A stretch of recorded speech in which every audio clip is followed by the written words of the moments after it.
Since the start of the year, we have seen a slight drop in the total number of fatal drug overdoses in our state. According to Maine's monthly overdose report, there have been 366 this year. That's 7.8% lower than last year's count of 397. But a lot of those lives lost are being remembered this International Overdose Awareness Day. News Center Maine's Ann Baldridge has more from Booth Bay tonight, where those who've lost a loved one to drugs gathered to remember.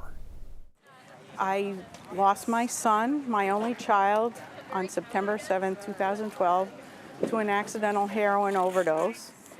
And it just changed my life and shattered my heart. Matthew Bailey died at the age of 20 due to an overdose. His mother says he battled mental illness most of his life.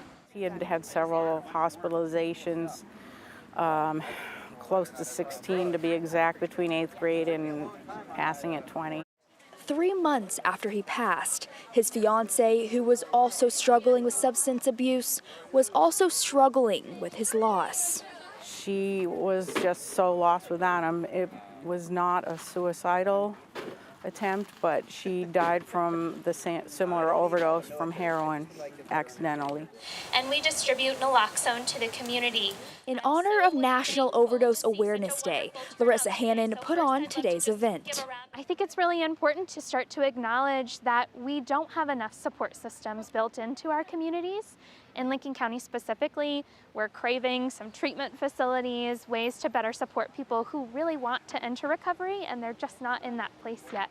716 purple flags, 716 candles. That's also 716 families affected, all struggling with grief. Because you don't have support, and we're trying to bring awareness to what a problem this is, to help educate others, and try to stop this epidemic. Maine is being awarded $1.4 million from the U.S. Department of Health and Human Services to help. It has received $17 million opioid settlement money, but most of that money hasn't been used yet. We're just about to, I think, be able to start spending some of that money. I'd be disappointed if by the end of this year we were not funding some activities. We're just about to, I think, be able to start spending some of that money. I'd be disappointed if by the end of this year we were not funding some activities. Smith says by the end of the year, they hope to use this new funding on mobile treatment and recovery community centers, especially in rural parts of Maine. Race, status, professional status, anybody can lose someone to this. In the meantime, honoring those who have passed and holding hope for those in recovery. In Booth Bay, Ann Baldridge, News Center, Maine.